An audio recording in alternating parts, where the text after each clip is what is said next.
I've been very lucky with my long career journey. It's like having a rebirth. I started designing windows in my 20s, and here I am at a different point in my life, you know. Window display is a dying art because there are less and less. Barney's is gone. Bendel's is gone.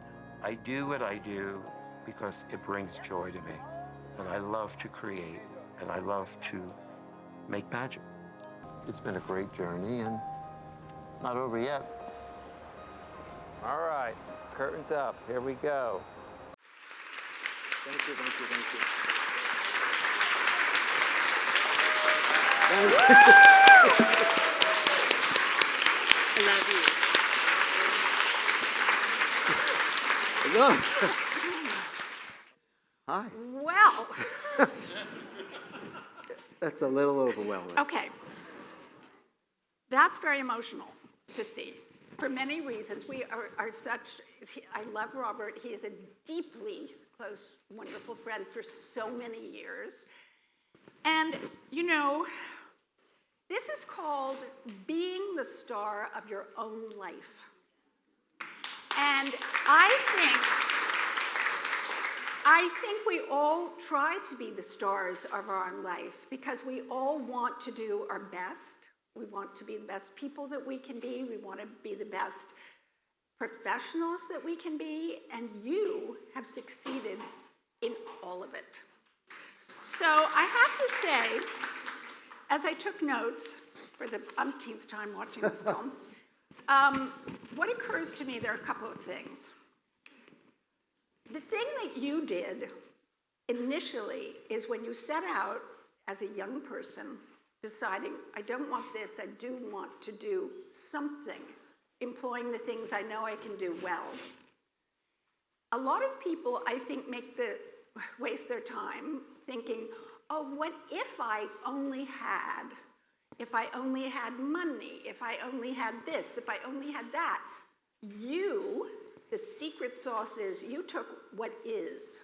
You took what you had, what you have, what you loved, and you brought it forward.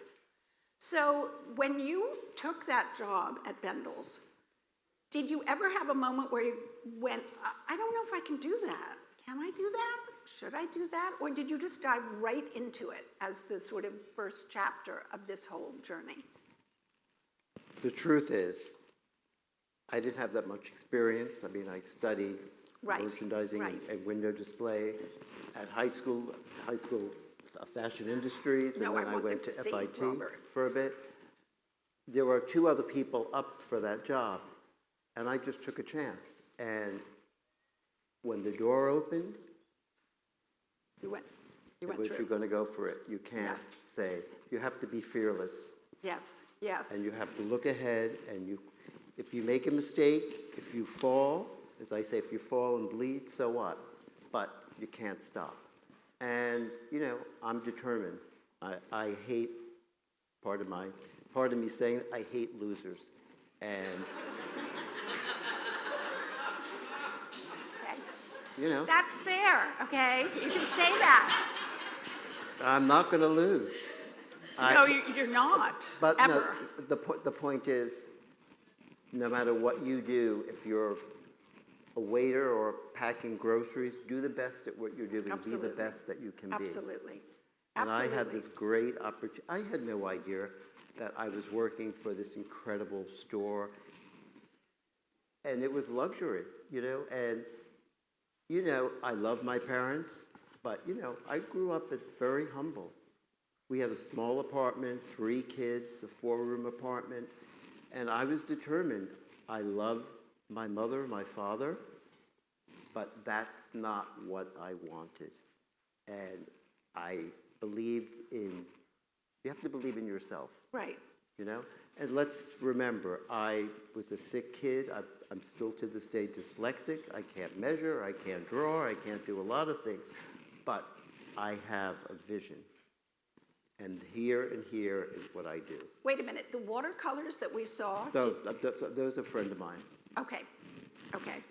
The other thing you said that is another key to the success, your success, is I compete against myself. I think that is such a lesson, because when we are in our worlds, it's highly competitive. It's scary to be an artist, which you are. I think everyone in this room is probably an artist, no matter what you do. The fact that you're here, the fact that you're in this fantastic design world. I think, looking over at other lanes where people are doing other things, and you think, again, that what if thing comes up. It's like, no, what can you do?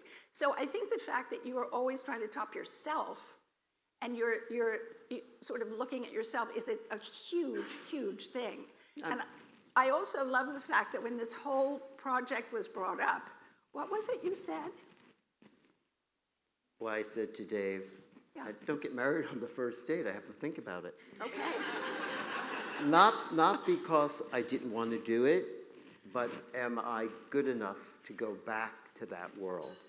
Because it was so many years. Yeah. I mean, Bendel's was something completely different. Tiffany's was another time. And then 20 years in the magazine field doing interior design work. Can I do this again? And it couldn't be Henri Bendel or Tiffany. It really had to be, I approached it as theater. They were set designs for stage. Yes. And they had to be dimensional, where at Bendel's, we put those windows together, whether it was boxes or this or that or borrowed furniture. Tiffany's, sometimes I employed artists, and most of the time, it was me creating these still lifes. I didn't know what I was doing every window. It's just like, these are the elements, and we're going to make the magic. Right. Mr. Magic, okay? But, because I'm totally hands-on. Right. And going to this big opportunity with Urban Electric, they were the client, and it was a great collaboration, which I am beyond grateful for, but it had to be beyond a wow factor. Right. And I was nervous. Why wouldn't I be nervous? Because I was going back, it's an old movie star, you're back on stage, are you going to flop? I don't think you were going back at all. I think you were going forward. Well, forward in a taking different a challenge, way. Yeah. even though it's a quote window, it's such a different scenario, it's a different time. And also you had to think about your client, B, those different stores that you were doing windows for. And the wow factor, you couldn't have done anything like that in your past. No way. So I don't think it's at all going back. I think it's going way forward, and you've done fashion, you've done Shelter Magazine, House Beautiful, wonderful work for all of them, AD, Elle Decor. I mean, oh my God, nobody has a career like that in all these magazines. And I think what's interesting is, and I think probably a lot of people here, you do one thing really well, and it sort of continues on into the rest of your life. I mean, if you cook well, chances are you're doing something else really well. So I think that the fact that you could take your experience as a window designer and take it into magazines, fashion and design, is an extraordinary thing. Did you feel a kind of a thread going through all of that?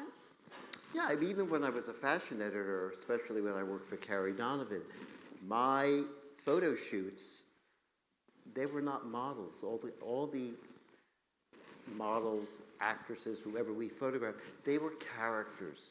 They had a spirit. Mm-hmm. And whatever I do, I'm always telling a story, whether it was in the Tiffany window or a Bendel window. It's storytelling. The idea of this whole thing, street theater on 10th Street, it was theater that we created. Yeah. It was dimensional. I never worked with a big production company. And those guys got me. They were patient. And it was a collaboration. I mean, it wasn't me. Without everyone, from my family at Urban to Josh, to the people in Brooklyn, to the other team player, everyone who worked with me, we all came together. It's not about, I learned one thing from Geraldine said, you never say me, you say we. Yes. No one always. No one yes. is That's right. genius. Well, I think the other thing the film points out is that the idea of the team and the idea of, working with people who help you get to where you want to go. And the joy of working collaboratively is one of the great gifts of all of our careers, I'm sure, here. And, paying it forward, like mentorship is really important. You mentioned Geraldine Stetz, you mentioned Peggy, Margaret Russell, and, you've worked with so many people, and there was a wonderful rapport that allowed you to go further. Yeah, people, once people trusted me and believed in me, the greatest pleasure working for Tiffany's, I had a wonderful relationship with Elsa Peretti, and, she wasn't easy, but she never asked me to change anything. And after I left, I went to 5 different countries to celebrate her 35th anniversary, and did this huge exhibition all over. Yeah. And that was like, wow. I grew up in the 70s, at Studio 54, Halston, all my Peretti stuff, Right. my long hair. It was a different moment in time. The freedom, everyone was so individual. And it's not like that. I was doing Henri Bendel. Simon was doing 2 different things, I was once offered Simon's job before Simon got it. And I was at Bendel's, and I said, I can't do that. I know what you want. Right. This is what I do. Right. You also said something very interesting. When you went to Tiffany's, there was a lot of archival work from Gene Moore, who had been doing the windows before you were there. And he had a huge reputation for all these sort of surrealist, beautiful things. And you said, what did you say? It was my first day, and his assistant said, oh, these are Mr. Moore's catalogs of all his windows. I said, nice. Could you call facilities and we're going to box them? He said, why are you going to box them? I said, because we are turning the page. It's my time. And for 13 years, it was my time, until it was not my time anymore. Yeah. Because I grew up in New York. I grew up with Tiffany. And Gene Moore was a legend. He worked there till his late 80s. Yeah. But I didn't want to put an architect. I didn't want to copy anything he did. Yeah. And he was a genius. But it was my time to put my stamp on it. And and today I look at Tiffany today, which is different owners, it's a different time. We change the windows once a week, or maybe in the summer twice a month. They change the windows 5 times a year, and they're sent out to a display company. That's not magic. Yeah, well, speaking of that, I think that the response to the windows that you did just now for Urban Electric, and the hunger that people have for experiential experiences. AI is something we have to live with. We're going to try to use it as best we can. We can't stop the river. It's here. We're on it. But there is a hunger for people to make contact with other people, to share experiences, and to see beauty. Making beauty and sharing beauty is part of a human experience. And it's something that you are very, very tuned into. Well, after Bendel's, I became a fashion editor for Elle Fashion, for Taxi, Bazaar. And what you do and what I do, still interiors, we tell stories. Welcome in. You want to walk into that interior. You want to be inspired. And in a window, it's the same thing. Welcome. I was fortunate to learn how to do makeup. All that makeup was real. Right. And these ladies wanted to become that model. They wanted to look like that. And, I had no idea where I was. The best store in New York City. It was a club, size 0 to 6. This beautiful townhouse. And Geraldine Studd was the it girl. And if you worked for her, it was an incredible experience. And those times don't exist, sadly. Department stores are dying. Okay, yeah, but they are dying. But because we're all creative and we all are looking for beauty and experiential experiences, as opposed to screen experiences. It's maybe dying to open up a new chapter. I think we don't change so much as humans, even though we might be replaced by AI or something. But until we are replaced by AI, I think that we are questing basically the same things. I think the response to the current magazine, I think the response to this documentary, I think the response to those windows is because people need and want beautiful, inspiring experiences. Well, as I said in the film, I love what I do. I love creating magic. And honestly, I'm beyond humble that this happened, but you know, my head should be this big, and maybe some people think it is, but it's not. I don't know who Robert Rufino is. I don't know everything I've done. When I walk into a room and people acknowledge me, I go, no, I'm just Robert. Because it's not over. You know, it's just, there's a new chapter, and Right. I love what I do, and we are all blessed in this room and in this industry to do what we do every day. Yes. But to be able to create beauty and to create magic and to tell a story and to make people happy or to inspire people, that's what I love to do best. And I also, when I worked at House Beautiful during the pandemic, I did this thing, Open Fridays, where I talked to young editors, to whether they had a project or not, or just meeting young people. And I've been very lucky. So I love giving back. I love teaching. I love helping. Like, I'll take on a project with a young designer. It's like, we're going to do this shoot, but we're going to do it this way. We're going to make you look better. Let's take what you've done and just push it. And that is a joy. Yes. To help people, to teach them. Yes. And, you know, we all check our egos out the door. Like, you know, like, it's a collaboration. Well, I think the thing is, none of us could be where we are doing anything without the help of other people and the help of teams and the collaboration. And most of all, you can't forget along the way who helped you and how you got where you got. Never. And, you know, Robert Curry really invented street theater at that time in the late 70s, 80s. There was Colin Birch doing Bonwood Teller. Candy Pratt-Price was doing Charles Jourdan. Right. She told stories with shoes. Yeah. There was Bloomingdale's. There was Larry Laszlo at Bergdorf Goodman. There was Halston's... not Joe Dorso. No. Anyway, whatever his name is, it'll come to me. But, you know, Norma Kamal, it was just so powerful. It's different now, but, you know, you have to go with the change. Yeah. And you have to evolve. Well, I think the most important thing is for a person to be of their time. You need to be in your time. You need to be really looking at your culture, the art, the street theater, what people are doing on the street, wearing on the street. You need to be of your time. That's number one. But speaking of that, what is your dream to do next?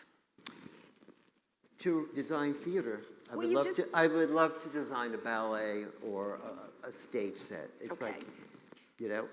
Well, you just kind of did. Well, that's where I mean, so you've done your first step. Yeah, I had my first. Your debut. My debut. Yeah. Yeah. Yeah. Yeah. Well, I think that I want to open the floor to the audience because I'm sure people have questions for you after seeing this and after seeing the huge arc of your career. I mean, this is only the beginning of this next chapter. That I'm sure of. Yes, ma'am. Well, actually, I just have to say something. Oh, I could have Mike. Yeah. I just want to say that, well, I'm so fortunate to call you a friend and a good friend. And maybe for 10 or 15 years now. Maybe more. Maybe more. I think also what's so special about you is that you've been so generous. You've been really generous all along with designers and architects. I mean, I've known for years when you would we could call you and say, what do you think about this project? And you would give us an honest opinion. You were always supportive of the industry, especially when the editors were not reachable. You were always reachable. You were always accessible to everybody. And I really appreciate that because I think that's what makes our industry better. Yeah, So I just for want to say sure. thank you for that. Well, thank and you. then I Yeah, love that's- you. yeah.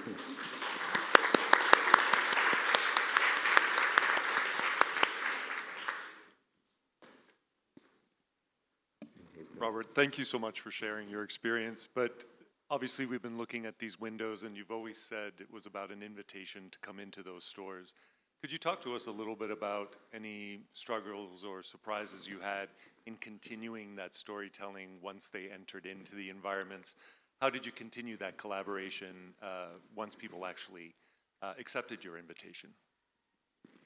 I think I've just been very lucky, and people trusted me. People come to me because they know what I do, they know what I can deliver, and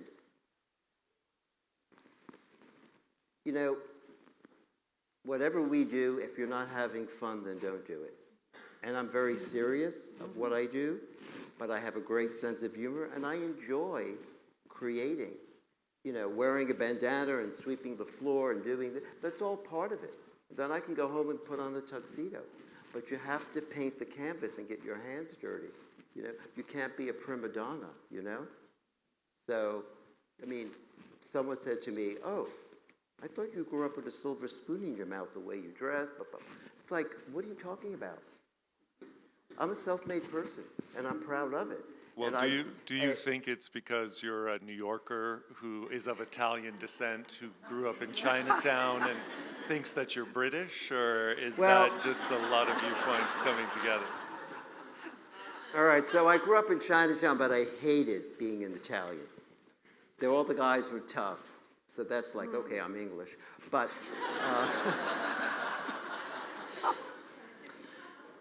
I don't know. You know, I had a rough childhood being sick and being abused because you're so skinny and you're this, and that.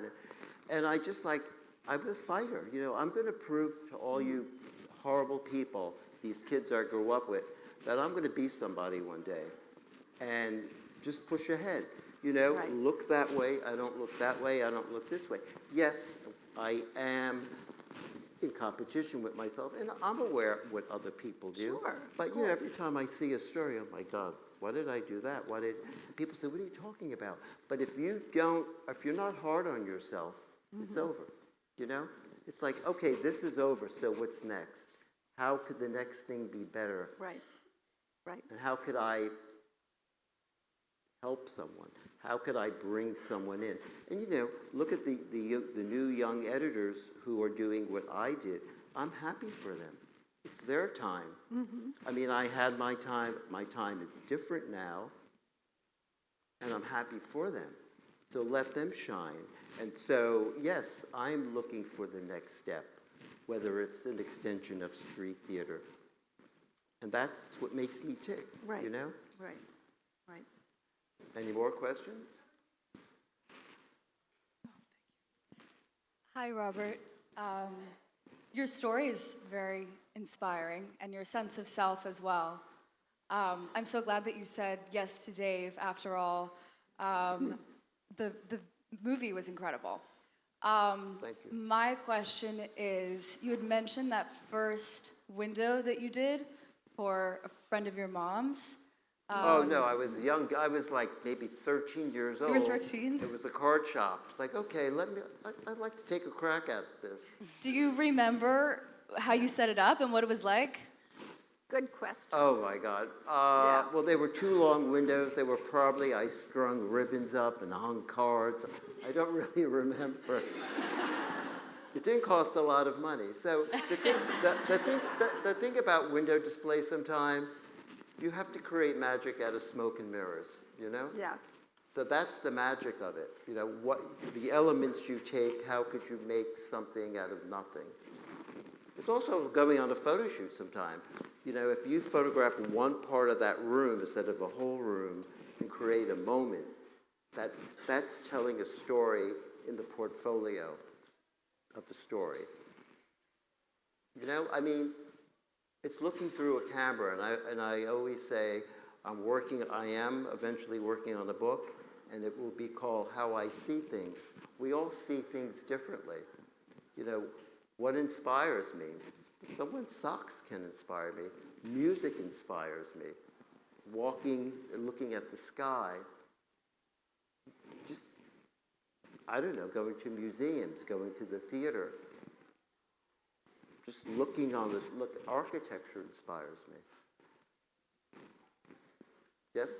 In all your career, in all your windows, do you have a favorite of them all? All the years, all the windows. That's hard. That's a hard one. Yeah.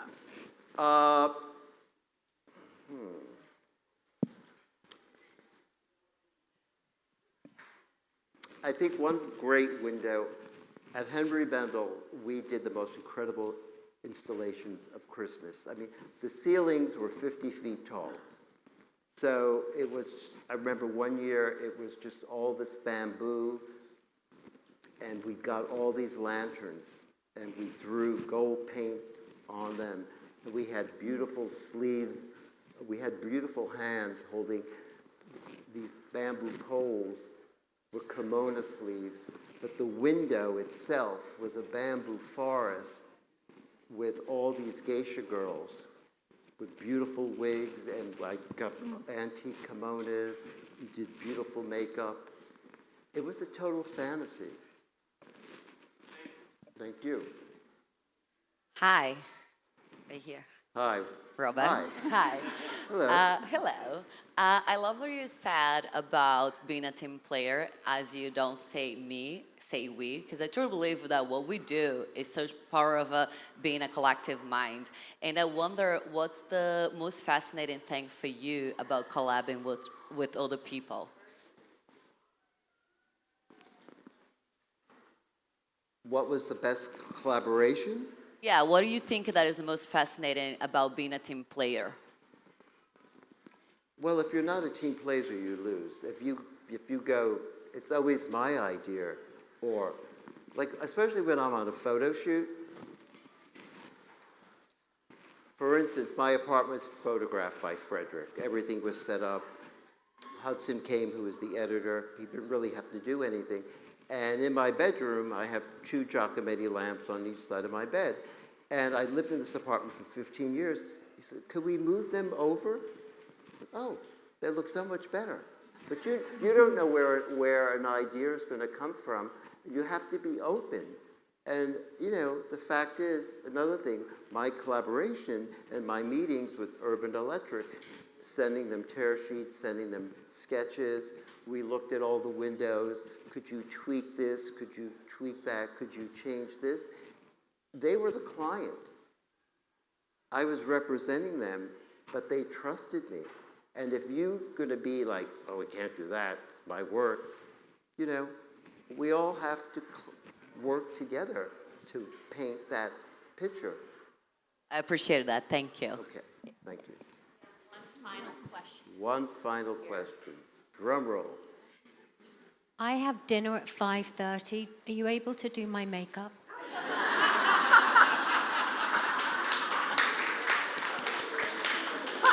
Well, listen, if I became a makeup artist, I would be very rich now, have my own brand. But on a very, very serious note, I feel extremely blessed that I've had this wonderful journey with Urban Electric. I thank Dave Dawson and his entire team. They have been the most wonderful people to work with. I had no idea that this was become a film. And I'm beyond grateful and so proud that they trusted me, and you know, they trust me, I trusted them. It's been a great journey. And Thank Wendy, you thank all you. so much for coming.